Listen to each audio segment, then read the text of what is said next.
Fala pessoal, vamos para mais um Área Técnica com Falso 9. E lembrando para vocês que o Área Técnica é um podcast, embora eu tente lutar contra isso, né? É um podcast diferente, que não é de resenha, não é ao vivo, não é lendo chat, etc, né?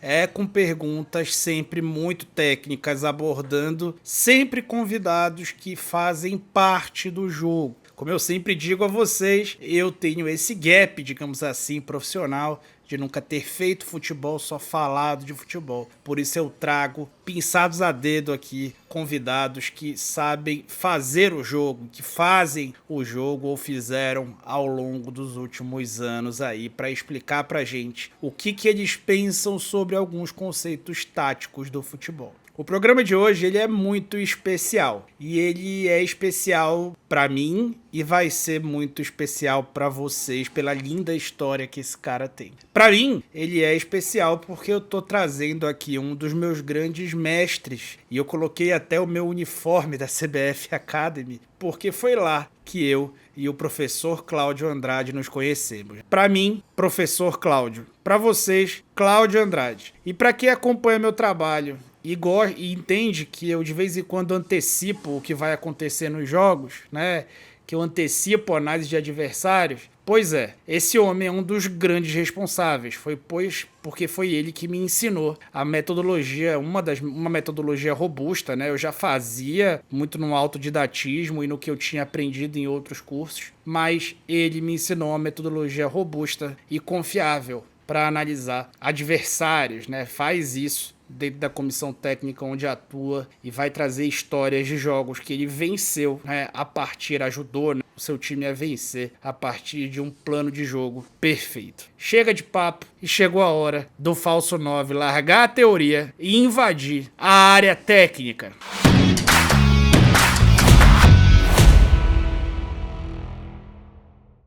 Professor Cláudio, esse é um canal voltado exclusivamente para análise tática, né? Isso você domina. Mas é fato que a tática não é a única dimensão relevante no futebol. Eu até brinco que, infelizmente, não é a única dimensão relevante, porque se fosse, a gente saberia tudo, ou saberia muita coisa. Então eu te pergunto, tática, técnica, física ou mental? Na tua opinião, qual que é a principal dimensão de um jogo de futebol? O jogo costuma ser muito caótico, né? Essa é uma grande verdade, né, Vitor? E, assim, todos esses componentes, cada um tem a sua importância. Isso é um fato.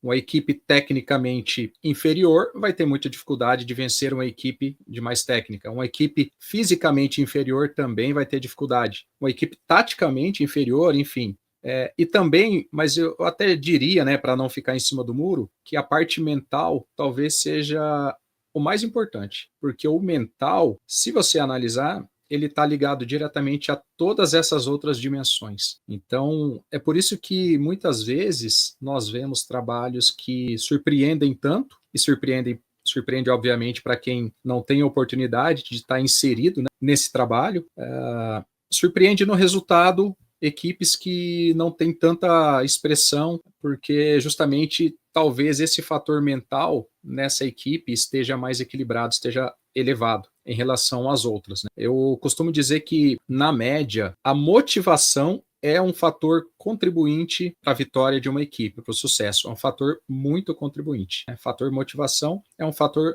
totalmente mental, né? Então, respondendo sua pergunta, eu acho que não somente a tática. Eu acho que teve uma das Copas, eu não sei se foi a Copa de 18, eu acho que sim, uma das Copas que mais teve empate, né? Porque justamente a maioria das equipes estava jogando espelhada, né? Todas elas com o mesmo sistema de jogo, e foi também a Copa que mais teve gol de bola parada, né? Teve muito gol de bola parada nessa Copa justamente por causa disso, porque quando você nivela, iguala a parte tática, outros fatores vão se sobressair. E você falando do mental, né? A gente pensa o quanto isso ainda talvez não seja tão levado a sério no futebol, né? Não é raro a gente ouvir relatos de burnout, né? Entre profissionais do futebol do lado de fora do campo, né? Analistas de desempenho, treinadores mesmo, até atletas, né? Já tem relato de burnout. Um caso que pouca gente fala, e eu me lembro, é o caso do Nilmar. Sim. Craque, pô.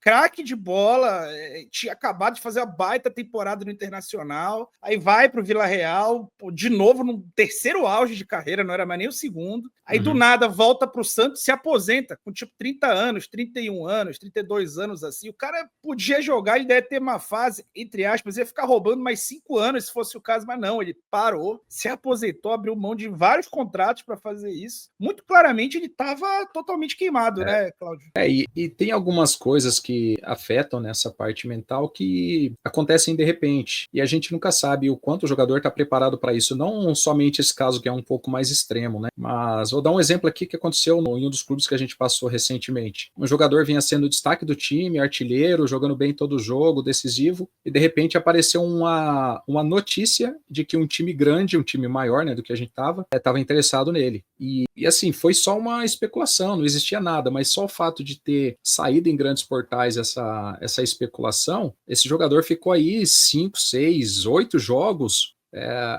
assim, caiu muito o nível dele, caiu muito, porque a parte de concentração ficou muito afetada com isso aí, muito afetada. E aí demorou um tempo e tal, e ele foi se recuperando, mas você veja que é algo que a gente não tem controle, né? E o próprio convencimento, né? Para você conseguir convencer os atletas a executarem a tua ideia, às vezes você precisa de um nível de concentração e de confiança, né? O cara compra a tua ideia, que é uma coisa que às vezes até se ele voluntariamente tiver vontade, às vezes ele não consegue controlar a própria cabeça, né? Você veja que interessante, você deve ter conversado, né, com alguém aqui sobre montagem de elenco, análise de mercado, né? E esse é um aspecto muito difícil de analisar no jogador. Quando a gente consegue ter no seu elenco, de preferência na equipe base, né? Pelo menos 3 a 4 jogadores que tenham um mental muito forte, isso te dá uma vantagem competitiva, porque é praticamente impossível você ter 11 jogadores com um mental forte numa equipe. É muito difícil. É o que a gente fala também muito de cognitivo, né? O jogador brasileiro, naturalmente, ele tem um talento diferente, ele tem uma percepção diferente do jogo. Quando você consegue unir esse talento, esse refinamento a um mental forte e a um cognitivo forte, o jogador não fica por aqui. Ele sai, ele vai para a Europa, porque todo mundo consegue perceber isso. E as grandes equipes europeias, eles têm uma metodologia de análise disso aí que é muito apurada. Então, quando você fala, pô, o jogador saiu novo, pode ter certeza que isso aí é um diferencial que essa equipe enxergou nesse jogador. Talvez não seja nem a parte técnica, mas esses aspectos somados fazem desse jogador um jogador diferente. E assim, professor, você acha que, de alguma maneira, o futebol ainda deveria olhar um pouco mais para isso? Você acha que estruturar um departamento de psicologia, né, um departamento humano, talvez dentro de recursos humanos, mas dentro do departamento de futebol, você acha que isso talvez pudesse até... Os clubes que não têm, eles acabam outorgando isso ao técnico, que não tem preparo para isso, né? A comissão técnica não estudou para psicanálise, né? Só o Fernando Diniz, né, que é formado na área. É verdade. Mas assim, geralmente acontece isso, acaba ficando para o treinador exercer esse papel. Os clubes que a gente passou recentemente, todos eles têm psicólogo, tem um departamento. A parte diretiva das equipes, a gente encontrou algum tipo de resistência e também em alguns jogadores. A nova geração já está sendo moldada, já está sendo construída para crescer com esse profissional lado a lado. Assim como a análise, né? Os jogadores novos, todos eles já têm acesso desde sub-15, às vezes até antes, ao que é a análise, como que a análise colabora para o melhor rendimento deles. E assim também os profissionais de psicologia, de saúde, né? De saúde mental. Mas tem jogadores que são de uma linha um pouco mais antiga, que não conviviam com isso, e fica difícil para eles também, né? Nem todo mundo tem a facilidade de lidar com isso, né? Então a gente entende também. Mas eu acho que a realidade para um futuro próximo é que todos os clubes tenham esse tipo de profissional, sim. Legal, professor. Abrindo parênteses aqui da tática, sem abrir tanto parênteses, né? A gente já se conhece, você é meu professor, né? Então não faz nem tanto tempo, foi 2022 a minha turma. E assim, eu conheço a sua história no futebol. E a tua história, eu acho que é das mais inspiradoras. Eu acho que talvez seja a mais inspiradora entre as pessoas que eu conheço. E assim, eu fico na obrigação de te pedir para contar contar pra galera, né? Viajar até Jundiaí, não sei se é Jundiaí, né? Mas viajar na cabeça para aquele teu início em Jundiaí e contar, que às vezes as pessoas estão vendo a copinha, né? Momento de copinha e projeta, né? Pô, futebol muda a vida da família dessas crianças, mas na verdade não muda a vida só de jogador, né? Pode mudar a vida de muita gente. Conta pra gente, professor. Não, legal, cara. É uma história que eu tenho bastante orgulho de contar, né? A minha história. Hoje eu tô em Hortolândia, tá? Uma cidade bem perto aqui, ao lado de Campinas, pertinho de Jundiaí. Eu começo no futebol em 98. Foi até por acaso, né, que eu entrei no futebol. Eu tinha acabado de passar aquela fase de serviço militar, né? E fui com um amigo procurar emprego e a gente foi parar lá na Parmalat e tinha uma vaga lá, me selecionaram para fazer entrevista. Quando chegou a entrevista, eles falaram: ó, a vaga é para trabalhar de roupeiro no Paulista de Jundiaí. Aí metade da turma já desistiu ali. Aí fui eu e mais uns 4, 5 fazer a entrevista lá no Paulista. Fizemos a entrevista com o que hoje chamam de CEO, né? Com o CEO, que por acaso ele me conhecia, né? Eu não conhecia ele, mas ele me conhecia porque ele era acionista de uma empresa onde eu tinha trabalhado como office boy. Então ele ligou nessa empresa, porque tinha no meu currículo, né? Que eu tinha trabalhado lá. Ele ligou nessa empresa e me deram as credenciais lá e falaram bem de mim e eu fui contratado. Então eu começo em 98 como auxiliar de rouparia. Eu trabalhava na equipe profissional, trabalhei alguns meses e desci para trabalhar de roupeiro no Sub-15 e 17. Fiquei um tempo e depois voltei profissional e fiquei mais 3 anos como auxiliar de roupeiro, até 2002 mais ou menos. Nesse período, é um período que tinha o patrocínio da Parmalat, o time lá ganhou títulos importantes, né? Inclusive, foi nesse período que eu conheci o Mancini, eu fui roupeiro do Mancini. O Mancini jogou acho que de 2000 até Mancini 2000. atleta. Mancini jogador, capitão, né? Então eu conheci ele ali. E aí com esses títulos a gente ganha ali as premiações, eu estudei, fiz alguns cursos, o pessoal lá no clube ficou sabendo e me colocou para trabalhar no escritório. Aí eu vou para o escritório, fico um período bem grande, né? Passo por vários departamentos, mas me consolido no departamento financeiro. Fiz faculdade na área, né? Na área porque eu trabalhava nesse departamento. Em 2007 eu volto para trabalhar mais próximo do futebol, numa área que hoje seria análise de desempenho, né? Um departamento de análise, mas na época não. Se chamavam de Infocenter, que era tocado pelo Medina, da Universidade do Futebol. Você deve conhecer, né? O João Paulo Sim. Medina. Tinha um pessoal muito qualificado lá na época. Aí fica um tempo, depois eu finalizo minha passagem pelo Paulista como gerente de base. Trabalhei quase 2 anos como gerente de base lá no Paulista. Saí em 2010, abri uma empresa de edição de vídeo para jogadores, né? Fiquei editando material para jogador por um bom tempo, uns 7 anos. Nesse meio tempo aí eu fazia alguns trabalhos para alguns treinadores, né? Fiz trabalho para o próprio Mancini, né? Ajudava ele com algumas palestras, principalmente. Ajudava o Fernando Diniz também. Fazia para ele e para o auxiliar dele de época alguns trabalhos de bola parada, coisas mais simples assim, né? Que a análise ainda estava começando, era muito difícil conseguir os jogos, era muito complicado, tinha que gravar na televisão, enfim. Mas eu já comecei fazendo isso. E O analista era o cara da TI, né? Assim, era o cara da TI. Eu até falo lá no curso, né? Não sei se no curso que eu passei para vocês eu contei um pouco sobre isso, mas eu tenho contado agora, né? Quando que deu esse estalo, né? Esse start da análise de desempenho de fato no Brasil. Não sei se alguém comentou isso nas lives aqui. Mas para mim foi 2014, quando o Brasil tem aquele baque contra a Alemanha e algumas reportagens mostraram a tecnologia de análise preditiva que a Alemanha tinha. E o Brasil tinha pouca coisa. Existiam alguns clubes e alguns profissionais já na área, mas ninguém sabia o que era e o que fazia um analista. Para muita gente era só o cara que filmava o jogo, era o cara que mexia com números e só. Então, eu acho que a partir dali, os clubes começaram a enxergar de uma forma diferente a análise de desempenho. Isso foi 2014. Então, 2017, eu recebi o convite para trabalhar com o Mancini no Vitória, da Bahia. Fui como analista de mercado. Eu trabalhei analista de mercado em 2017, 2018 eu comecei minha trajetória como analista de campo. 2018. Estudei, fiz alguns cursos, né? O primeiro curso que eu fiz foi do Ricardo Pombo. E professor também.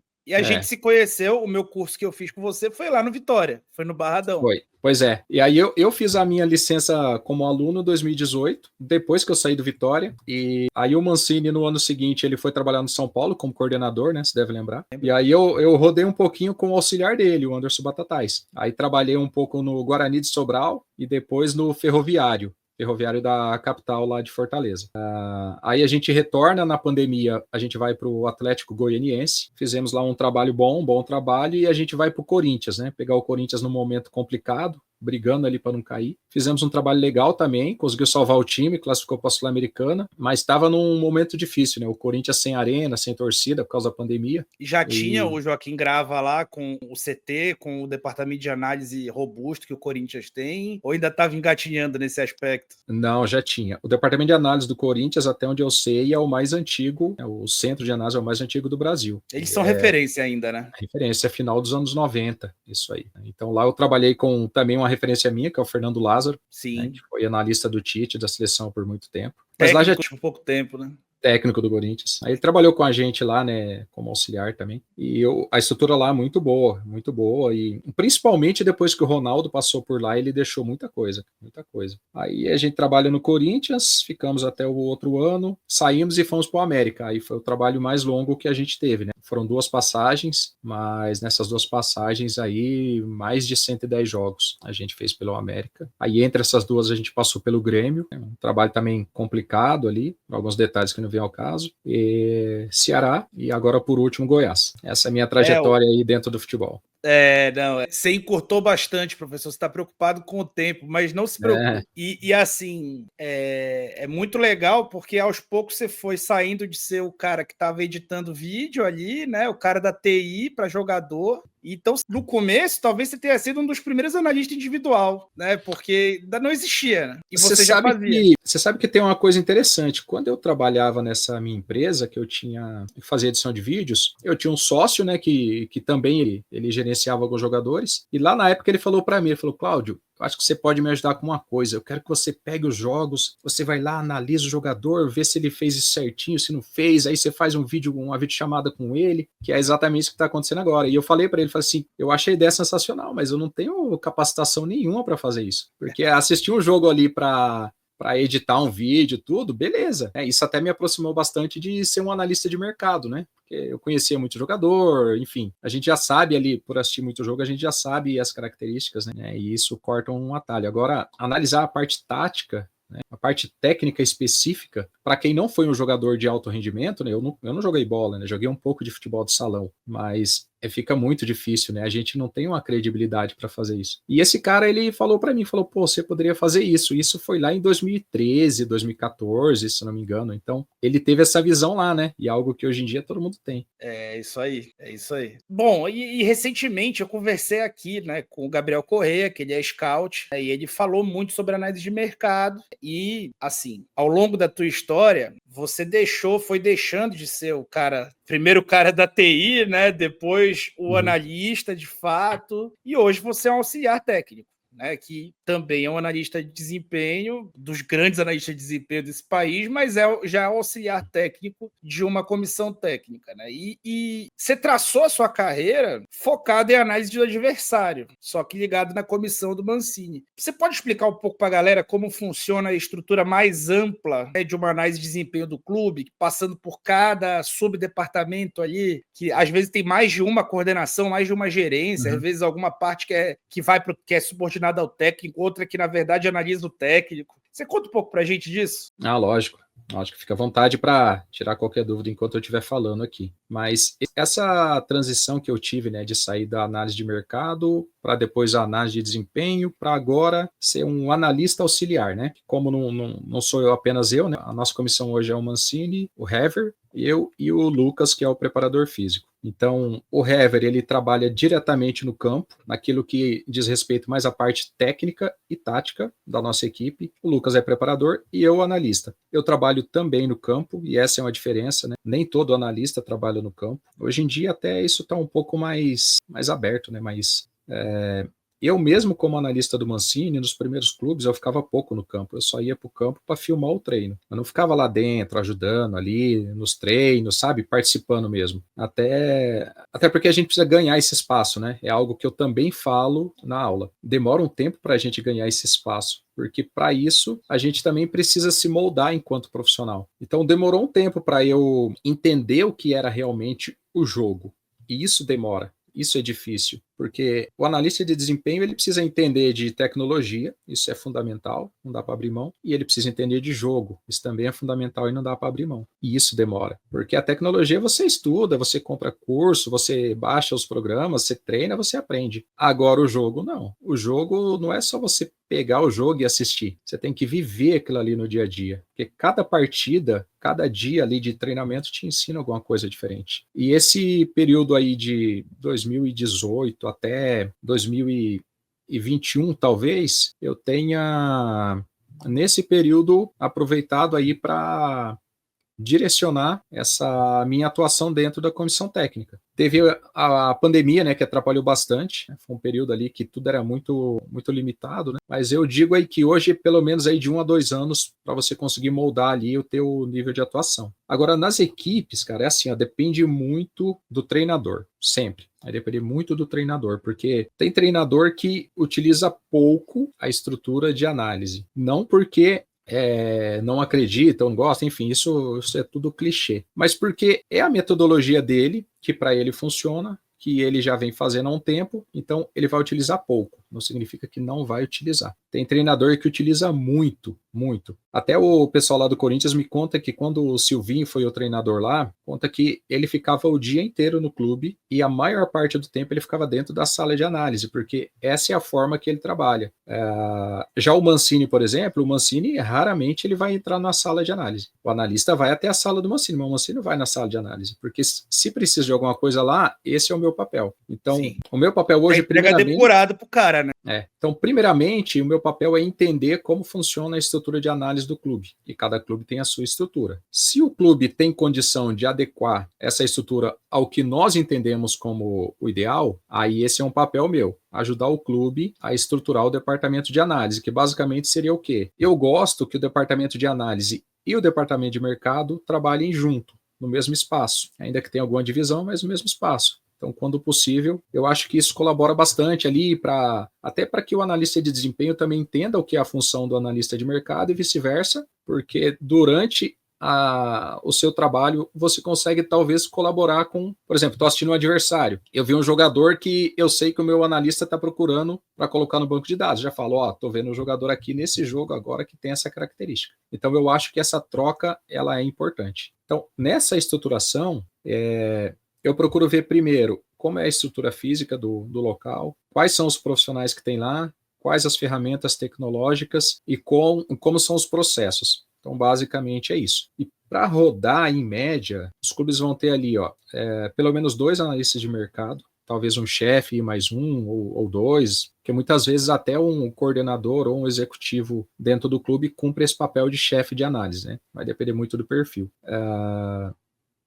E na análise de desempenho, pelo menos 2 que sejam do clube. Pelo menos 2, mas de preferência 3. Porque eles geralmente dividem, né, os trabalhos que eles fazem no dia a dia. E nós também gostamos de deixar isso bem dividido, já bem definido. Nem sempre dá, mas quando dá, a gente gosta de fazer assim. Então vai ter ali o analista que vai trabalhar mais dentro do campo, que vai fazer mais a filmagem, mais aquela coisa mais do dia a dia. Vai ter o analista que vai trabalhar mais como suporte para mim, ou seja, ele vai antecipadamente começar a assistir os jogos do adversário e vai me entregar um material maior, mais robusto. E vai ter um analista que a gente gosta que trabalhe só com análise de treino e aí pós-jogo. Então esse profissional, também com a minha supervisão e com a supervisão do auxiliar técnico, ele vai trabalhar justamente com essa especificidade de avaliar... Professor, um parêntese sobre esse papel do analista que acompanha treino, né? Não é o que filma o treino, é o que acompanha treino. Os clubes ainda perdem,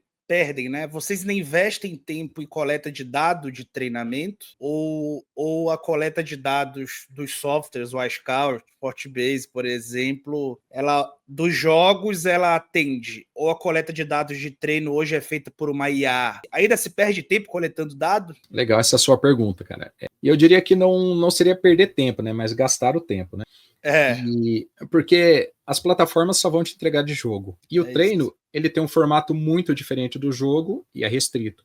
Então, esse profissional que eu te falei, que a gente gosta de ter na equipe, que é um profissional que faz análise de treino e análise de jogo, geralmente esse cara que vai definir alguns processos, uma metodologia própria para agilizar e facilitar a análise de treino. Então, já é muito consolidado a análise de treino no aspecto fisiológico, né? Físico e fisiológico. Isso já tem muito. Mas da parte de análise de desempenho, cada um tem a sua forma de enxergar, cada um tem o seu modelo Mais de jogo, né? qualitativa, né? Qualitativa, quantitativa também. Então, nossa comissão técnica tem ali um espelho de tudo aquilo que a gente procura enxergar na nossa equipe. Então, eu tenho ali uma lista de 14 a 15 itens que todos os jogos nós observamos na nossa própria equipe. E esses conceitos, basicamente, são conceitos, tá? Não é nada de parte tática. São conceitos que nos treinos eles são trabalhados. Não necessariamente todos os dias, não necessariamente toda semana, mas toda semana vai ter algum conceito sendo trabalhado. Então, por exemplo, exemplos de conceito, atacar marcando, né? Cada um pode ter ali seu termo, que seria o quê? Minha equipe está com a posse de bola atacando, quem está na parte mais defensiva já vai se preparar para uma eventual perda de bola. Isso é atacar marcando. Um outro conceito é recuperar ligando. Ou seja, a gente estimula através de treinamento que nossos jogadores, seja ele defensor ou não, quando recuperar a bola, o primeiro comportamento dele seja encontrar um jogador bem posicionado para frente. Então, esse também é um conceito que a gente trabalha. Enfim, tem vários. Uma regra de ação, né? Uma regra de ação ação de vocês. E aí a gente divide esses comportamentos, geralmente comportamentos defensivos, comportamentos ofensivos, mais coletivos, né? Aí tem alguns individuais que daí não entram nessa minha parte, entram mais na parte que geralmente é o preparador físico que costuma fazer. Mas esse é o nosso conteúdo de pós-jogo, então a gente procura observar no jogo e no treino o quanto a equipe está conseguindo automatizar esses comportamentos. Então, esse é um trabalho que a gente precisa ter um analista lá para fazer, porque ele é demorado, ele é detalhado, ele precisa ter um olhar treinado para conseguir fazer. Isso demora um tempo, sabe? Demora. Por exemplo, agora no Goiás a gente teve um pouco de dificuldade de fazer pela sequência de jogos, né? A gente teve um pouco de dificuldade. Lá no Ceará, o que a gente fez? Na primeira passagem do América, a gente treinou um analista que tinha lá para ele fazer isso. Quando ele ficou bom, o Rogério Micali levou ele para a seleção do Egito. Aí eu convidei um analista que inclusive tinha feito curso comigo, ele estava no Brusque, chamei ele para o América e ele virou esse profissional, se especializou nisso. Quando a gente foi para o Ceará, a gente convidou ele foi para o Ceará. E hoje ele permanece lá. Então no Ceará foi muito fácil, porque a gente já levou um profissional pronto, né? Então esse é um processo complicado se você não tem esse profissional. E até uma dica que eu dou para os analistas aí, quer especializar em alguma coisa, especialize em análise de treino. Claro, para isso você precisa estar dentro do clube, né? Mas dentro do clube, se existir essa abertura, né, que o Mancini dá, eu acho que é uma boa área para se trabalhar. E aí tem os analistas que fazem o próprio jogo,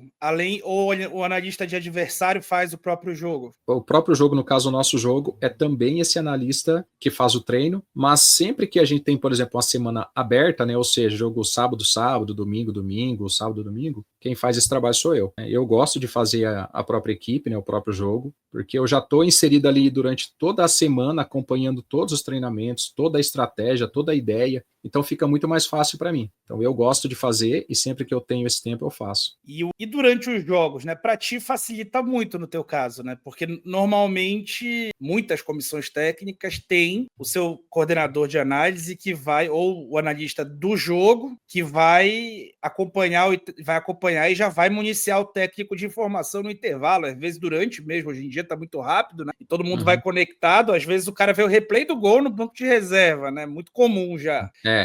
Como é que vocês fazem? O fato de tu estar no campo ajuda, né? Você já fica com as impressões que você tem ou você fica com o suporte lá em cima também te passando? Então, o que eu gosto de fazer? Obviamente, desde que o clube também tenha essa estrutura. Mas a gente já costuma ficar na mesma sala, então ficam os analistas, e aí vai de clube para clube, e também o espaço que tem disponível, mas fica ali geralmente 2 ou 3 analistas, vai ficar um filmando, um fazendo uma coleta de dados de um jeito, outro coleta outro, eu e o auxiliar da casa, geralmente são esses 5 profissionais aí que ficam na sala, né? E aí o auxiliar no banco. Eu fico no rádio com o auxiliar técnico no banco. E o que eu gosto de fazer, né? É óbvio que a gente já vem com a nossa mente municiada da seguinte informação. Eu já sei o que é esperado que o adversário faça e eu sei o que é esperado que a minha equipe faça. E outra coisa que é interessante, quem está lá embaixo no banco também já está preparado para enxergar tudo isso. Então, o meu papel lá em cima é tentar enxergar alguma coisa que a minha visão lá de cima, privilegiada, a minha vantagem de poder voltar ali a filmagem para ver um detalhe, eu tento passar algo que eles lá embaixo não tenham conseguido enxergar, mas geralmente eles enxergam.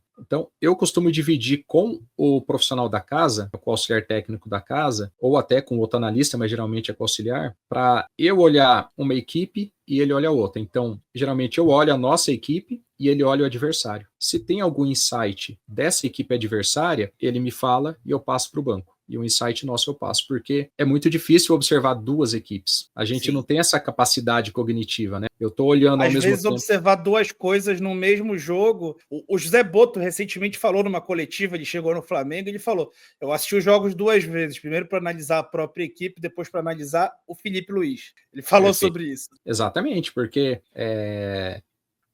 se a gente fizer duas coisas, vai fazer duas coisas pela metade, né? Então, eu prefiro que eu fique focado numa equipe e que ele fique focado na outra. É óbvio que uma ou outra coisinha a gente acaba vendo, mas no geral a gente faz assim, porque quando a gente joga fora de casa, aí eu já tenho esse problema. Porque nem sempre a gente consegue, nas equipes que passam, ter a companhia de ali mais um analista ou de mais um auxiliar. É muito difícil. Algumas vezes vai para essa viagem, né? Vou eu e vai mais um analista. Só que esse analista vai ter que estar ali filmando o jogo, né? Para eu poder ficar observando a partida. E aí eu vou cair no mesmo problema de ter que olhar o adversário e ter que olhar o nosso time. E agora, recentemente, já no final da competição, eu estava sozinho indo para o jogo. Então eu tinha que filmar, recortar os lances, olhar o nosso time, olhar o adversário. Então, o trabalho não fica bom. Não tem pra onde correr. A galera não tem noção, professor. A galera não tem noção de como funciona, né, os softwares para sair esses cortes automáticos, que não são automáticos ainda, né? Não fora da Copa do Mundo, fora da Premier League, né? Ainda não são automáticos, tem que taguear cada corte, separar o que está tagueado do que você quer mostrar, e isso tem que descer para o intervalo muitas vezes, né? O Mancini usa algum recurso no intervalo já? Ou ainda só comunicação, não usa vídeo? Não, nos jogos em casa a gente tenta sempre usar um vídeo. Só que agora, como a gente consegue conectar no banco de reserva um monitor, ou um tablet com a mesma imagem que a gente tem lá na cabine, a gente manda para o banco, muitas vezes a gente nem precisa mandar lá para baixo, porque o Mancini não gosta muito de pegar essa imagem, levar lá e mostrar para todo mundo, porque aí a gente volta na concentração, né? Que foi o nosso primeiro papo. O intervalo, cara, só quem tá lá que sabe como é. É um momento muito particular de cada jogador. O intervalo, o início de jogo. Então tem jogador que no intervalo o cara troca meia, calção, aí o cara se hidrata de um jeito, aí o cara faz um... Enfim, cada jogador vai estar numa vibe diferente. Então você vai passar ali um vídeo, tem que ser uma coisa muito curta, muito rápida. E nem sempre você tem a condição de fazer isso. Então o que a gente faz? A gente vai para a nossa sala de comissão, eu mostro ali um vídeo, ou dois no máximo, bem rápido, porque são 5 minutos que a gente tem no intervalo, a turma pensa que são 15, não são 5 minutos, 5, porque você tem ali pelo menos uns 3, 4 minutos até todo mundo chegar e se ajeitar, aí o treinador geralmente fala 5 minutos com o time, e os outros 5, 6 minutos é para eles se ajeitarem para voltar para o campo, porque tem tempo, tudo tem que ser feito em 15 minutos, ou seja, você sair do campo e tá de volta no campo. Então, o Mancini gosta de otimizar o tempo dele dessa forma e costuma funcionar bem. Mas a gente gosta de utilizar o vídeo sim. E quando é uma coisa mais específica, aí eu, ou até o Hever, ou o próprio Mancini, a gente vai direto no jogador com o vídeo e mostra individualmente. Ou, por exemplo, é uma coisa do sistema defensivo. A gente chama os 2 zagueiros, 2 laterais e o goleiro e mostra, né? Ou é dos atacantes, enfim. Mas mostrar ali para todos depende, porque tem que estar tudo muito bem preparado, muito bem ajeitado. Por exemplo, lá no Corinthians a gente tinha essa facilidade, porque era tudo interconectado entre a cabine e o vestiário, então dava para fazer. Mas tem jogo que não precisa. Tem jogo que você chega no intervalo, tá tudo fluindo, mesmo que você não esteja vencendo, mas tá tudo fluindo. E do outro lado também tem jogo que chega no intervalo, tem tanta coisa para ajustar que o treinador não quer nem conversar. Ele só quer chegar lá e chamar a atenção dos jogadores. Para trazer o mental, né? E voltando para o mental, a gente acaba voltando para o mental a cada parágrafo, né? Exato. Então, tem muita coisa que influencia no mental. Muita coisa. Por exemplo, uma coisa que influencia demais em mental é clássico. clássico, né? Então, você pode ter a melhor semana de treinos do mundo e chegar no jogo, as coisas não acontecerem, por causa do fator clássico que tem muitas nuances, né, muitas particularidades que é muito difícil da gente medir, porque cada jogador vai sentir aquele jogo de uma forma diferente. E a falta de concentração também já é mais difícil de acontecer, porque tá todo mundo ligado, né? Às vezes exageradamente ligado.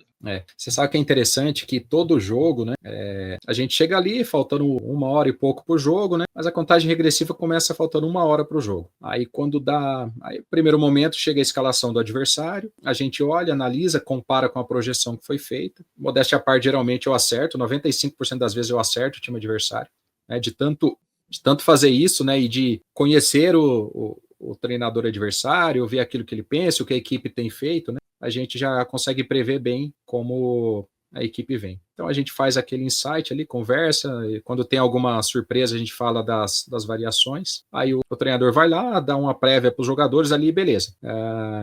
Faltando 40 minutos eles vão para o campo e vão aquecer, dura mais ou menos uns 20 minutos. Quando eles voltam para o vestiário, o Mancini vai no preparador físico e pergunta, e aí, como eles estão? E aí o preparador vai falar, estão bem, estão concentrados, estão focados, estão animados, ou vai falar, dispersos, não foi legal, fulano, aí isso já vai direcionar a conversa final que o Mancini vai ter com o grupo, entendeu? Então, é uma série de eventos que acontece ali antes do jogo, durante o jogo, enfim, mas esse é muitas um variáveis. Muitas. E, professor, você consegue lembrar, eu até lembro que você falou nas aulas e quero que a galera saiba, né? Você consegue lembrar uma partida que você recorda baseado na tua análise do adversário, ter praticamente viabilizado uma vitória, às vezes num jogo que vocês não eram nem favoritos, mas a análise ela foi tão bem feita, que o plano de jogo saiu tão perfeito que assim, você considera uma vitória, claro que é sempre dos jogadores, mas uma vitória sua também ali naquele jogo? Isso é interessante, né? Que é algo que eu também falo na aula, né? Que essas situações, elas dão um orgulho muito grande para nós analistas, né? Mas eu procuro incentivar os analistas a não se empolgarem nesses momentos, para que eles também não se frustrem quando não der certo. Mas eu me recordo desse momento que você falou, provavelmente foi um jogo que a gente estava no América, né, contra o Santos, e fazendo ali a análise, e foi um trabalho que não foi só meu, né, foi também dos analistas lá do América, por curiosidade, um deles hoje está lá no Santos também. E a gente reparou que a característica individual de 2 atletas, aliado a característica tática que o treinador gostava, dava uma oportunidade muito grande pra gente, que era o quê? O lateral direito, que se não me engano era o Madison, ele tinha o perfil de agredir bastante o portador da bola. E o Maicon, zagueiro, que acho que agora tá no Vasco, ele preservava muito o posicionamento centralizado. Ou seja, se o lateral saía no extremo e alguém atacava esse espaço na costa do lateral, dificilmente o Maicon ia fazer a cobertura, ou ele ia fazer a cobertura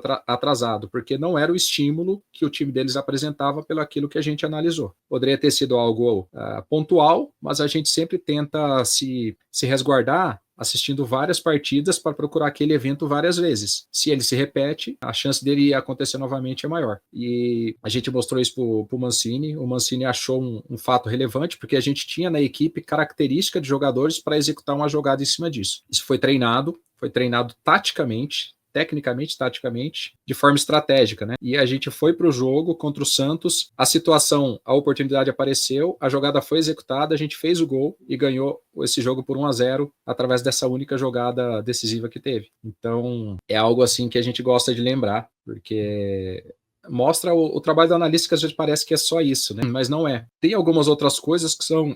Teve, eu acho que 3-0 no Fluminense, no Maracanã, do Fernando Diniz também, não foi? Algumas coisas que são mais sutis, né? Por exemplo, entendimento do que é o treinador adversário. E o Fernando Diniz é interessante porque ele foi jogador do Mancini, né? O Fernando Diniz, ele trabalhou com o Mancini no Paulista, o Fernando Diniz ainda era jogador, já pensando na progressão de carreira. Enfim, mas o Diniz, ele tem uma forma única de jogar, isso é louvável, porém, ao mesmo tempo, esse ponto forte dele acaba gerando uma oportunidade para o adversário. Que é claro, quanto mais especializado você fica em fazer algo, mais isso fica fácil de ser percebido e, ao mesmo tempo, mais difícil de ser neutralizado. Então, a gente costuma falar bastante sobre isso nas análises de adversário. Ó, essa equipe é uma equipe bastante pragmática. É uma equipe que geralmente faz sempre a mesma coisa. É bom por um lado, porque você tem como treinar bastante em cima disso, e é ruim por outro lado, porque quem sempre faz a mesma coisa tem grande chance de fazer bem feito. Em teoria é isso. E esse jogo que a gente fez contra o Fluminense no Maracanã, o Mancini, ele até na escalação, ele colocou um zagueiro como lateral direito, porque o Fluminense tinha tendência de balançar bastante pelo seu lado direito. Ou seja, o nosso lateral esquerdo estaria quase que o tempo todo fora de posição e o zagueiro da esquerda teria que cobrir ele, o zagueiro da direita cobriria o da esquerda e o lateral esquerdo teria que cobrir o outro zagueiro para você formar pelo menos 3 ali defendendo a frente de gol. Então o Mancini fez isso, ele colocou um zagueiro que tinha característica para jogar de lateral direito,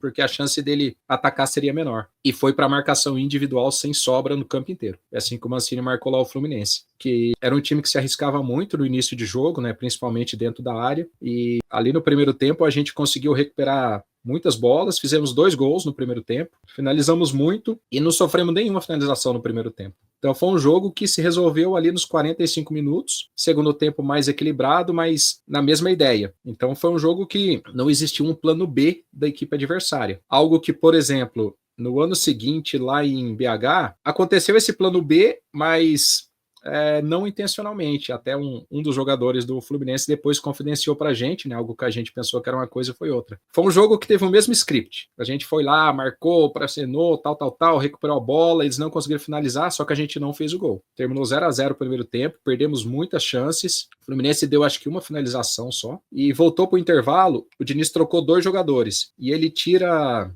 se não me engano, o Pirani e coloca o Lelê. E nessa entrada do Lelê, eles fazem 2 gols de contra-ataque, sofrem um pênalti também de contra-ataque e acabam ganhando de 3-0 da gente. E a gente pensou, caramba, o Fernando Diniz mudou o jeito de jogar, né? Colocou um time para ter transição e tal. E aí, conversando com o jogador, a gente perguntou sobre isso e ele falou, não, a ideia de colocar o Lelê era para ele conseguir segurar mais a bola, para entregar essa bola para o Cano, para poder trabalhar ela ali, não era para contra-atacar. Porém, o Lelê, ali dentro da sua memória, né, memória de jogo ali, e a sua característica física também de ser muito rápido, acabou se aproveitando disso. O jogo criou para ele uma oportunidade que não foi pensada para aquilo, a gente até estranhou, né? Mas é algo que foge muito da nossa análise, né? Isso daí seria impossível da gente prever para aquela partida, né? E assim, né? O aleatório, né? O fator totalmente aleatório que existe no futebol, né? Holístico. É o caos, né? O caos do jogo. O jogo de futebol ele é muito caótico, né? Mas você veja, outras coisas sutis, né? Que eu diria assim que eu contribuo muito com a análise, por exemplo. Agora no final, na arrancada final que a gente teve com o Goiás, teve algumas vitórias ali que foram interessantes, né? Por exemplo, quando a gente jogou contra o CRB lá em Alagoas, eles tinham acabado de ter um jogo contra o Mirassol, um jogo que eles jogaram muito bem, mas perderam no finalzinho do jogo um contra-ataque. Perderam quase no último lance no gol de contra-ataque. E aí eu avaliei bastante, analisei bastante as últimas partidas para entender o contexto. E era algo recorrente, né? Era uma equipe que estava precisando de resultado, porque estava lutando para não ser rebaixada, e a gente entendeu que a gente sofreria uma pressão muito grande, mas que teria oportunidade de transição, porque a equipe precisaria se expor, né, em busca do gol, e aconteceu exatamente o mesmo roteiro. No final do jogo ali, sai um contra-ataque e a gente acaba não fazendo gol, mas no contra-ataque saiu o escanteio e no escanteio a gente fez o gol. E um outro legal também foi contra o Amazonas, né? Assistindo os jogos lá do Amazonas em Manaus, eu reparei que todo segundo tempo o time deles sobrava em relação ao adversário, independente de quem fosse o adversário. E, obviamente, que isso daí se daria pelo fator do clima, né? E aí a gente também se preparou para que a nossa equipe tivesse um comportamento de jogar muito mais agressivo no início do jogo. E foi o que aconteceu. A gente conseguiu fazer ali 3 gols em 20 minutos, resolveu a partida no primeiro tempo. Segundo tempo sofremos a pressão, que já era esperada, mas tinha vantagem no placar e conseguimos vencer. E isso que você falou é muito legal, porque assim, o jogo ele pode ser condicionado por 3 maneiras, né? Ou pelo próprio tempo, então se o negócio não vai se definindo, continuar aberto e alguém tem interesse de ganhar ou alguém tem algum interesse no jogo, isso vai condicionar a ação do time que tem interesse. Uhum. Ou pela vantagem numérica, que é o espaço, né? Você passa a ter mais espaço do que seu adversário, isso é uma vantagem. Ou pelo gol, que vai condicionar o jogo, né? E aí você deu um exemplo de um jogo que vocês prepararam para tentar vencer no final, que foi agora contra o Mirassol, né? O Mirassol que subiu, foi vice-campeão da B, vocês ganharam na penúltima rodada, se eu não me engano, não é isso? Na verdade, o último jogo que a gente venceu foi o Novo Horizontino, né?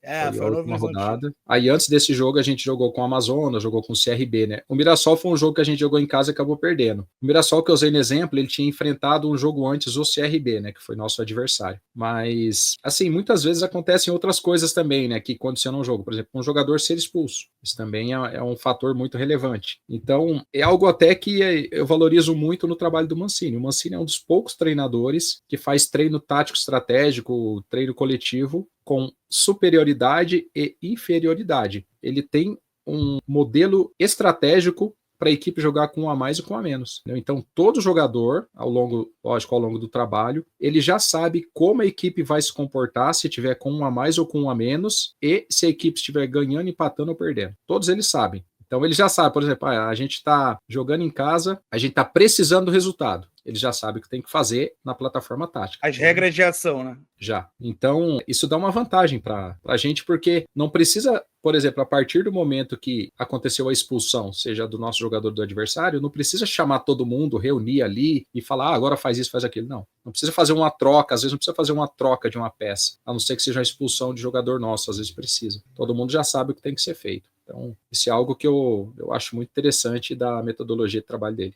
Isso ganhou muito debate nacional esse ano, na semifinal da Copa do Brasil, quando no jogo de volta, né, o Flamengo tem o Bruno Henrique expulso, numa entrada ali acidental, mas muito séria, no Mateuzinho, e aí o Felipe Luiz muda para 3 zagueiros, coloca o Fabrício Bruno em campo e muda para 3 zagueiros e assim, tem alguns clubes que, por mais ofensivo que o técnico seja, se jogar com 3 zagueiros é problema. O Flamengo é um desses, né? A opinião pública não consegue tolerar, por mais ofensiva que seja a ideia, que o time joga com 3 zagueiros. E aí já tinha pronto a ideia de 3 zagueiros, já estava coordenado, matou o corredor lateral do Corinthians ali, os laterais se tornaram alas e estavam muito bem coordenados para saltar pressão ali, antecipar os combates, para ter menos a bola dentro da área. E aí, na coletiva depois do jogo, Felipe, como é que foi para você ter aquela ideia? Ele falou, não tive ideia nenhuma, estava treinado, a gente treinou essa ocasião de jogo, ele tinha chegado tipo há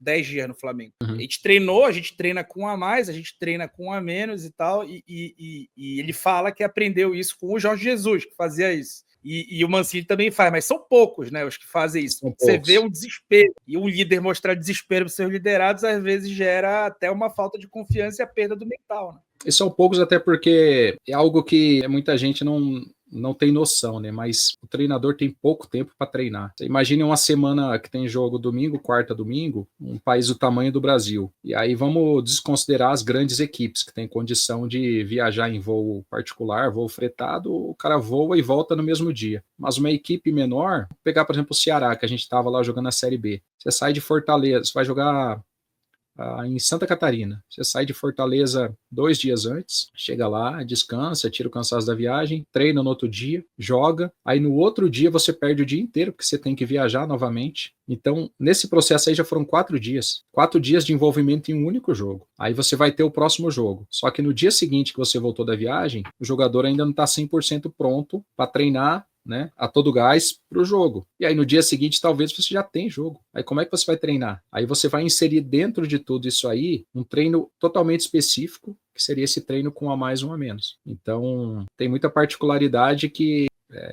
você não consegue tempo para treinar o feijão com arroz e ainda tem que meter um específico, né? De situação de jogo. Exatamente. Então, isso só o longo prazo que te dá, que é algo que os treinadores brasileiros, infelizmente, não estão tendo, né? O longo prazo para poder trabalhar. Ou pré-temporada. A pré-temporada te dá isso. E mesmo durante a pré-temporada, os técnicos são demitidos, né? Porque estadual, teoricamente, é pré-temporada, mas mesmo assim se troca.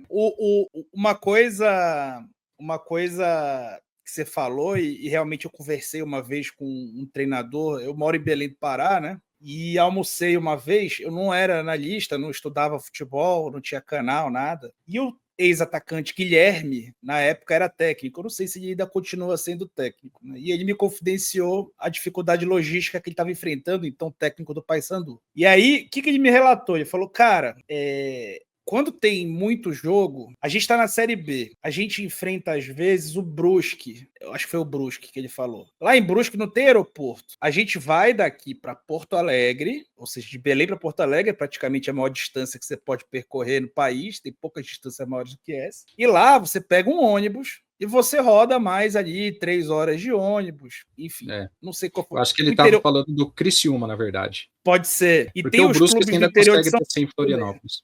então. E tem os clubes, acho que era do Criciúma, e falou, e tem os clubes do interior de São Paulo que também não são em área tão perto de aeroporto. E você tem que fazer uma viagem de ônibus. Ele fala, cara, quando tem 2 jogos na mesma semana, você não consegue treinar. E quando tem um jogo só na semana, às vezes o jogador engorda, porque você só come. Você come e viaja. Então é uma loucura, né? E assim, o jogador que está jogando, e aqui vai mais uma vez um mérito para a metodologia do Mancini. O jogador que está jogando, ele está treinado. Mas e o cara que não está jogando? Tem o cara que não está jogando e entra todo jogo, mas tem o cara que não está jogando e não entra. Tem o cara que não está jogando e nem viaja. Então, esses caras, o nível de treinamento deles, né, a treinabilidade, como diria o Tite, é muito difícil você nivelar com a do cara que é G1, né? Que a gente diria, G1 é o cara que sempre joga, G2 o que sempre entra no banco, e G3 o cara que nem viaja. Então, equilibrar a carga de treinamento desses jogadores é fundamental, inclusive para evitar as lesões. Porque você pega aí um cara que está no G3 e de repente ele tem que jogar um jogo de alto nível, e tem grande chance de se lesionar. Isso acontece muito. Então,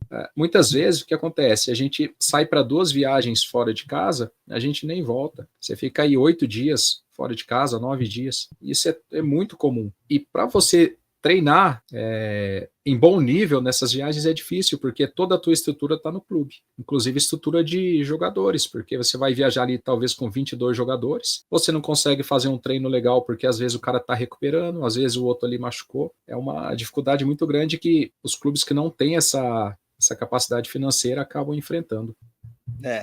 E até para nivelar o nível dos jogadores, talvez as 5 substituições ao invés de 3 tenham melhorado. Você consegue rodar um pouco mais?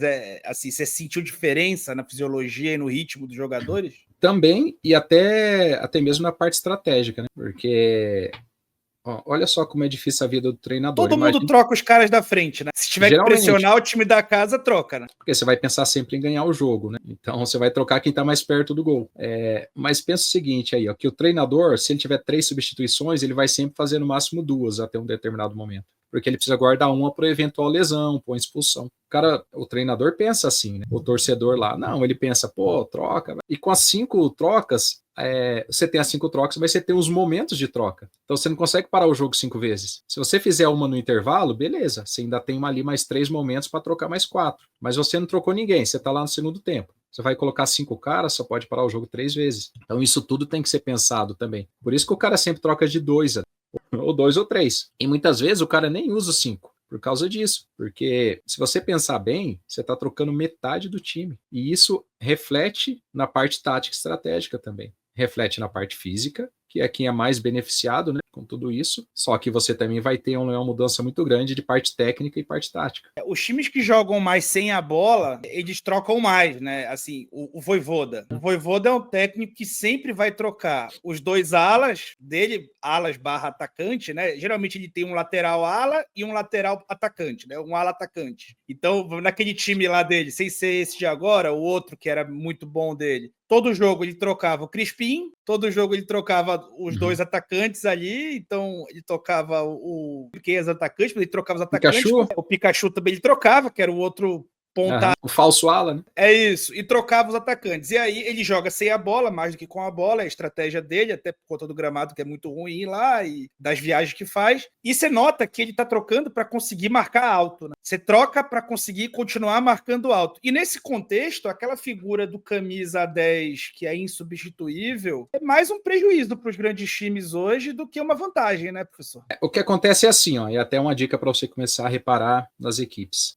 Geralmente as equipes têm ali no meio campo 3 jogadores, algumas equipes têm 4, mas geralmente são 3. Se joga em tripé de 2+1 ou de 1+2. É o 4-3-3 ou 4-2-3-1. O que você vai ver de característica na maioria das equipes, e aí em qualquer lugar do mundo, Brasil, Argentina, Itália, Espanha, Inglaterra, são jogadores que competem. Tá? Repara aí, pega qualquer equipe e olha para os 3 jogadores de meio campo, que às vezes você fala, pô, tal jogador não está jogando. Isso responde por que o Rames Rodrigues não jogou no Brasil. Ele é um jogador que tem muita dificuldade para competir, né? Talvez ele até nem queira, não seja a característica dele. Então, se você não montar uma equipe em que os 10 vão competir por ele, você já vai estar jogando com um a menos. A não ser que você já de antemão assuma que você vai jogar com um a menos. Né? Então, se você pegar as grandes equipes... E tem que tirar do meio, né? Você jogar vai ter, ou para ponta ou de falso 9. E aí você vai ter 3 jogadores no meio campo que são muito competitivos. Se você consegue unir 3 jogadores que são competitivos e tem bom nível de jogo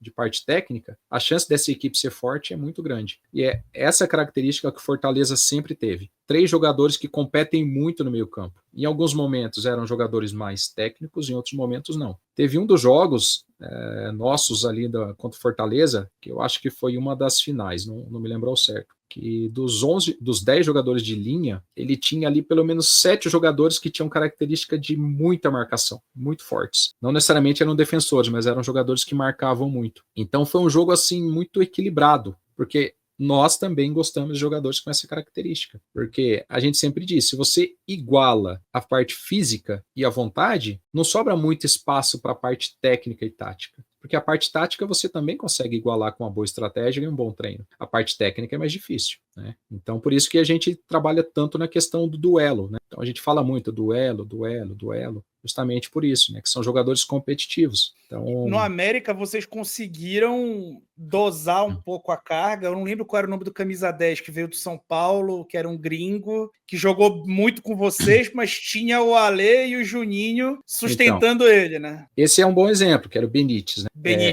E não era só o Ale e o Juninho, mas a gente tinha 2 jogadores nas extremidades que também compensavam muito. Então a gente tinha o Ale, o Juninho, aí você tinha o Felipe Azevedo, aí você tinha às vezes o Everaldo, aí o centroavante também compensava, porque se você marca com 2 à frente, seria o Benítez e o centroavante. Então o centroavante também precisaria ter essa característica. E o Felipe não desloca tanto do bloco, né? Ele vai mais por dentro, então não descompacta tanto, né? Se você tivesse um cara tipo o Júnior Santos, um Bruno Henrique, não ia poder jogar com o Benítez. E, além disso, é um jogador que tem muita inteligência de jogo. É um jogador que consegue resolver problemas dentro de campo, né? Quando a nossa primeira passagem no América, a gente também tinha um gringo que era uma característica não igual, mas parecida com a do Benítez, que era o Zarate. Também era um cara que já não competia tanto pela idade, né? Mas era um jogador muito inteligente, muito decisivo. Então, a equipe, até o Juninho, numa entrevista, ele falou isso. Ele falou assim, não, a gente corre por ele, porque ele lá na frente resolve o jogo. E o Benítez é um pouco assim. Então, essa é uma exceção, porque nas equipes do Mancini, vamos pegar aqui o meio-campo do Goiás. Jogava Marcão, volante,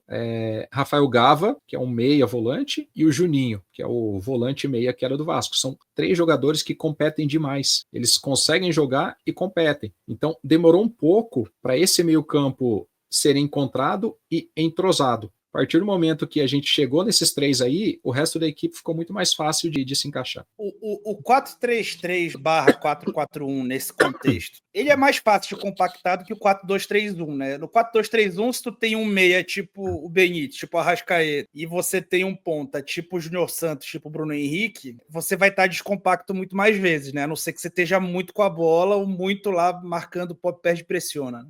Depende muito da forma como você marca. Porque se você olhar, por exemplo, o Palmeiras do Abel, geralmente joga no 4-2-3-1 também. Mas a característica dos jogadores que estão nas extremidades é diferente. Mas o Palmeiras é um time que encaixa muito o meio-campo. Encaixa muito o meio-campo, encaixa muito os laterais. Aí individual o campo todo, né? Quase o campo todo. Ele é individual no setor, né? Onde a bola vai rodar. Então você tem ali os 2 zagueiros do Palmeiras geralmente marcando um jogador e o atacante marcando os 2 zagueiros. São as duas divisões ali. Então, independente do sistema que você adote, precisa entender como o adversário joga. Porque se você joga com um atacante e o adversário tem uma saída de 3, é impossível marcar. Com 2 já é difícil. Com 3 é impossível. Com 2 atacantes marcar 3 até dá. Com 1 marcar 3 é impossível. Não tem como. Então depende muito. O 4-2-3-1, 4-4-2, 4-3-3, enfim, é algo que eu também falo. Na verdade, pouco importa como a equipe joga. Se vai jogar com 2, com 4, com 3, isso não é relevante. O que importa é a função que cada um desses jogadores vai desempenhar dentro de campo conforme o adversário joga, né? Eu acho que aí é que é a parte mais difícil, que a gente volta lá no cognitivo. A capacidade que o jogador tem de entender o que você pede, de entender o que o adversário está fazendo, e aí o mais difícil de tudo, entender quando o panorama do jogo mudou.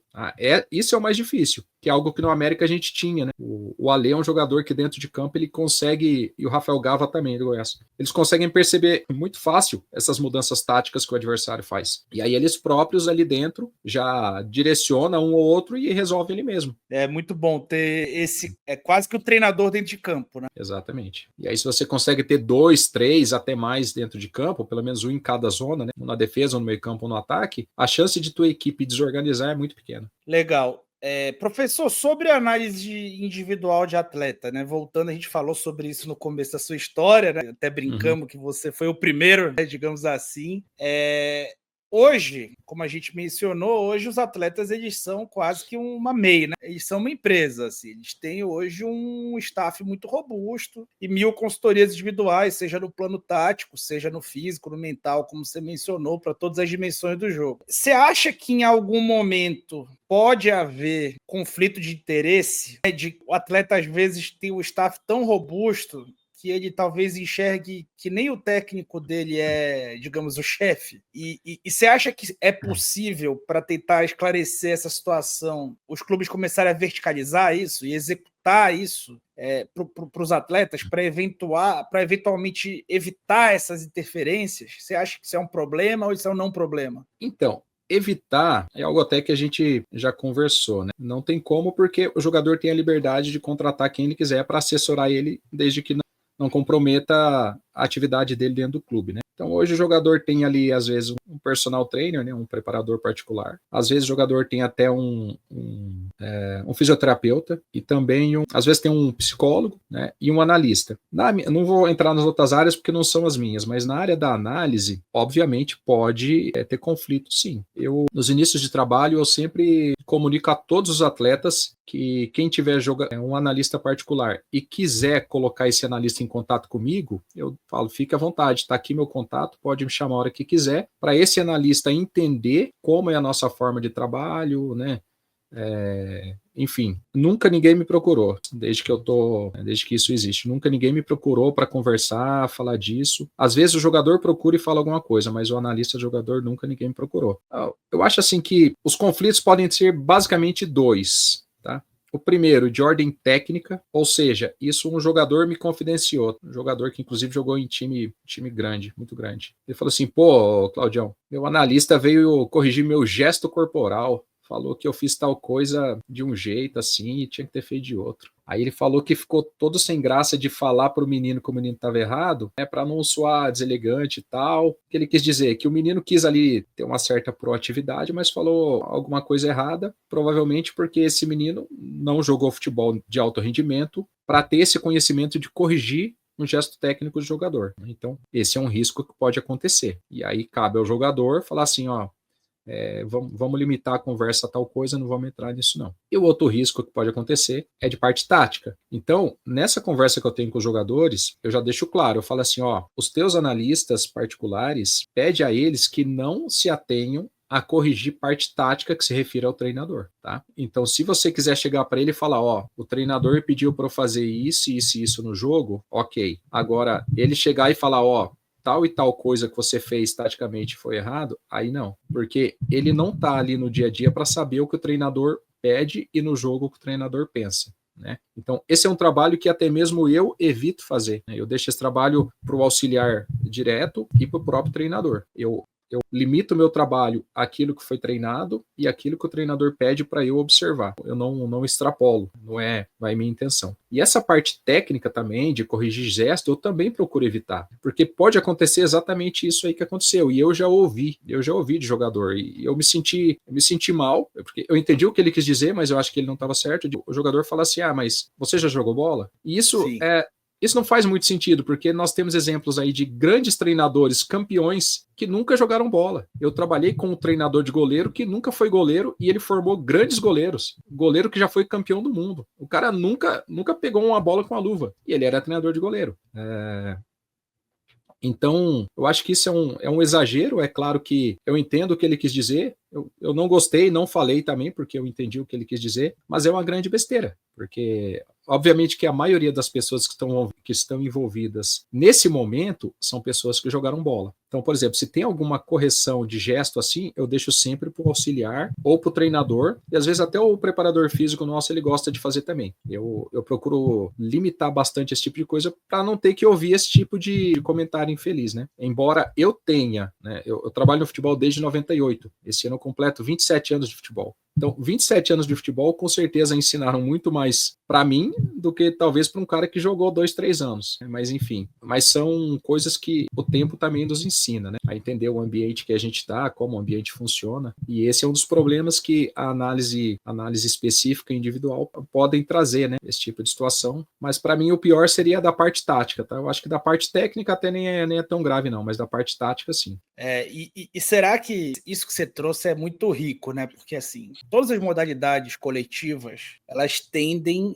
a entregar a um ex-atleta a principal função administrativa, que seria o técnico. É assim no vôlei, é assim no futebol, é assim no basquete também, se a gente for olhar. Às vezes não é um ex-atleta brilhante e vai se tornar um brilhante técnico. Mas os não técnicos, e os não atletas, né, o não ex-atleta, ele tem muita dificuldade de se inserir no mercado, ele tem que ser um fora de série, ou então ele vai suar ali nas categorias de base, sub-20, e talvez consiga uma carreira de série B. Muito raramente ele vai ser um cara de elite. Você acha que isso não tem solução? Que isso é uma coisa que realmente sempre vai ser assim? Eu acho que não. Eu acho que cada vez mais a capacitação ela tem sido colocada como um fator importante.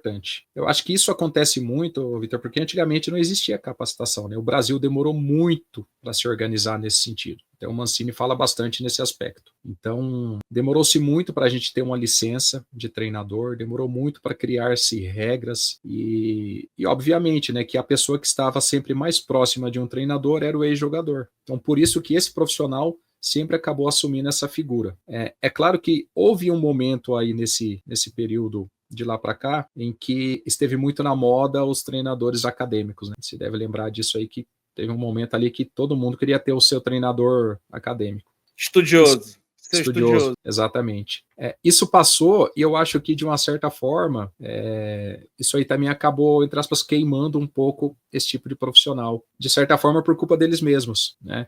Porque não entenderam ali o momento e falar, opa, agora somos nós, né? Agora os outros são ultrapassados e nós somos a realidade. E não é bem assim. Nem uma coisa nem outra. Então, e alguns nem eram tão estudiosos, né? Eles só vestiam não. mesmo uma roupa de estudiosos, mas às vezes não eram, né? Assim como agora o momento é do treinador estrangeiro.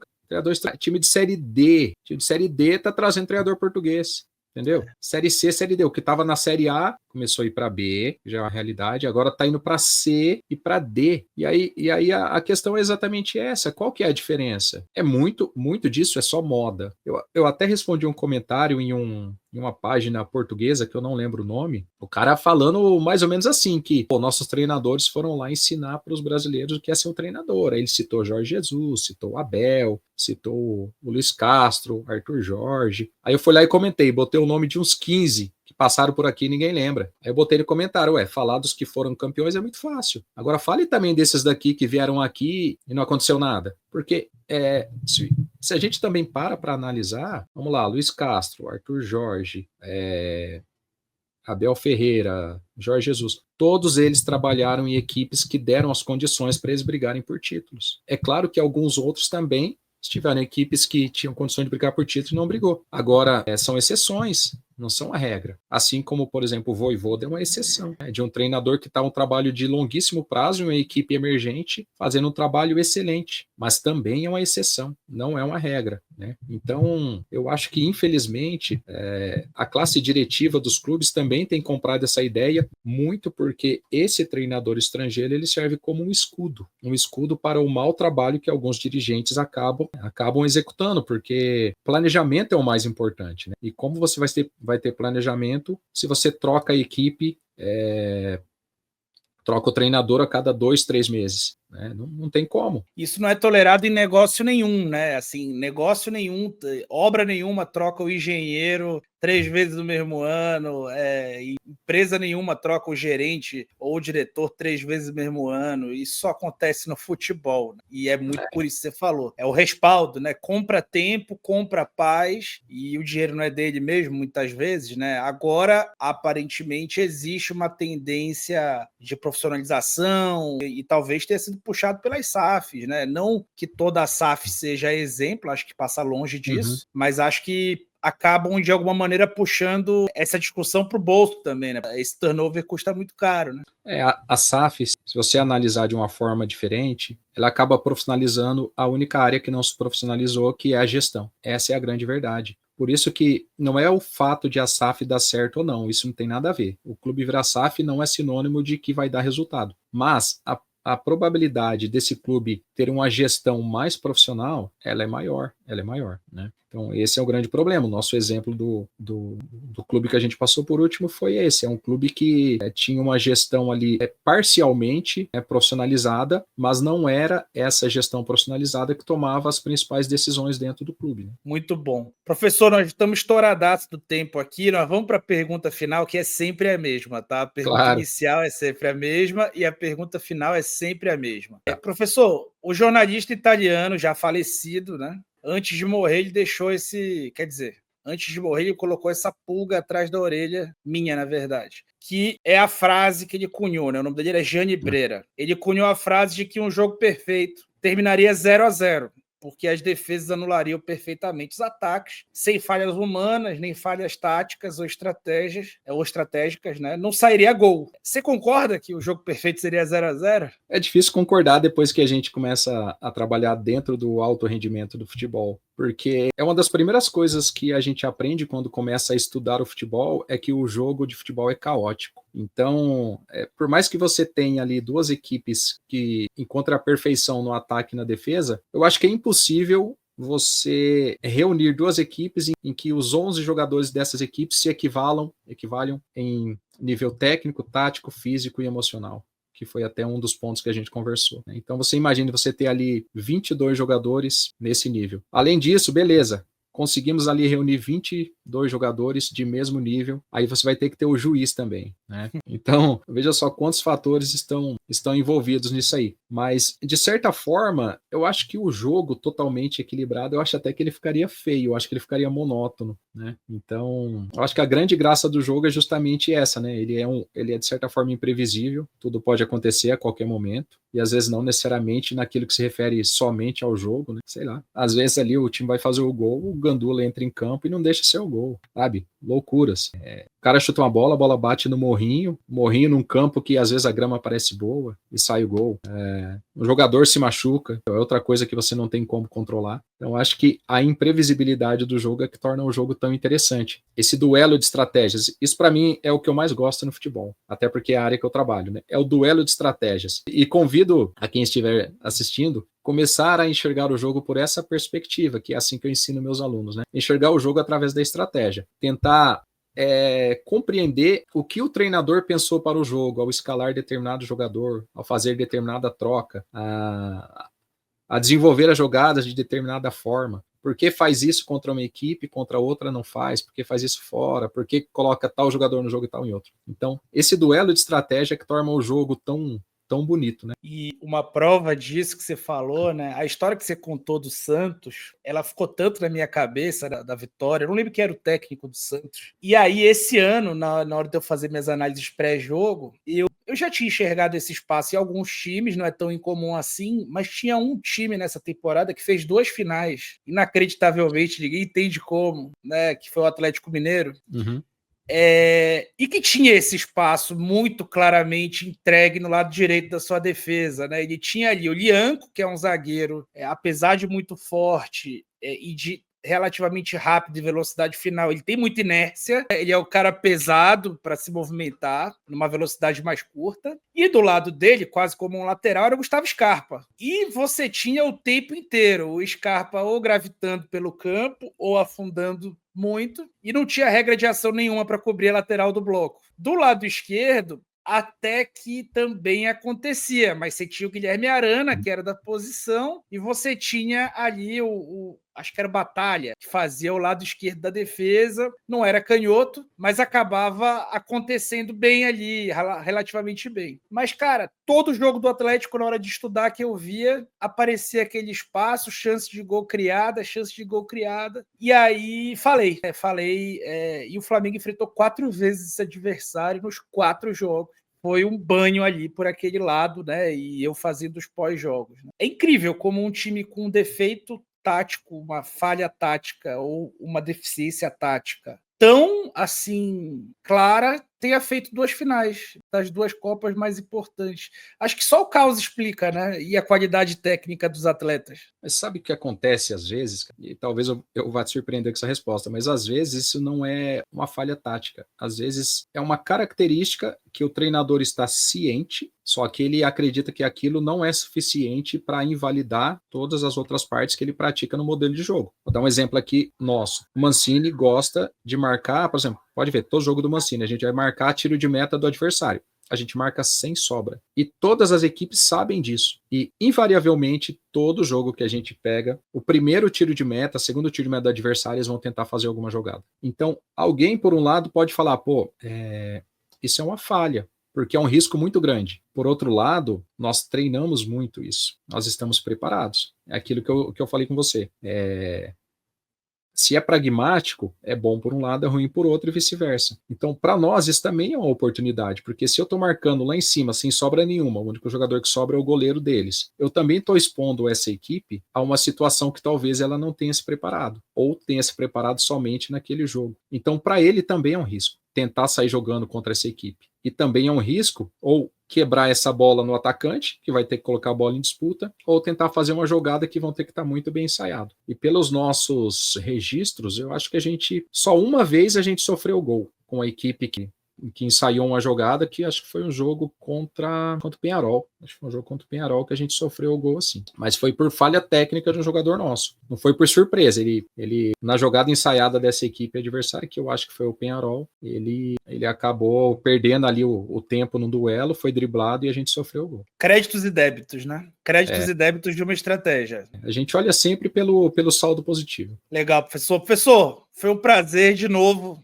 trocar ideia de futebol com você. Aprendi muito novamente, me empolguei no horário, desculpa. Estouramos muito o horário. E não gastamos nem tempo pedindo like. Então, assim, pessoal que chegou até aqui, que não deu like ainda, cara de pau. Assim, adoro, porra, 90 minutos uma partida de futebol. Isso aqui é obrigatório, né, para analista de adversário. É isso aí. E assim, quem tiver curiosidade, quem tiver vontade de estudar sobre tática e um dia for para a CBF Academy, procure a grade de professores daquele curso. O professor Cláudio Andrade, ele vai ensinar uma bíblia de análise de adversário. É impressionante. Muito do que eu faço no canal e que as pessoas mais gostam é o meu conteúdo de análise de adversário, e pelo menos metade do conhecimento que eu tenho disso veio daquela aula, que foi curta, mas graças a Deus foi complementada nesse momento aqui nosso, tá, professor? Muito obrigado, gratidão, e vou desejar aquilo que eu desejo para todo mundo que passa aqui, né? Todo mundo que passa aqui ganha um torcedor, né? Você já me tinha como um torcedor, e no próximo trabalho, né? Vocês não ficaram no Goiás, apesar de 8 vitórias nos últimos 8 jogos, então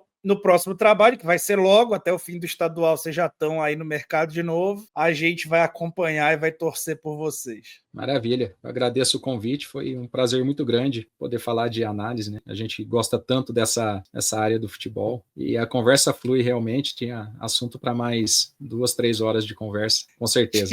Tia, você tem o back aqui todo de pergunta que tinha guardado, é isso aí. Professor, muito obrigado, vamos ter que marcar outro papo. Maravilha, vamos marcar assim, um papo para a gente falar mais especificamente de tática, falar de treinadores, equipes, vamos marcar sim. Muito obrigado, valeu pessoal, obrigado a todo mundo que estava aqui, se inscreve no canal aí, deixa o like, tudo aquilo que você já sabe. Falou!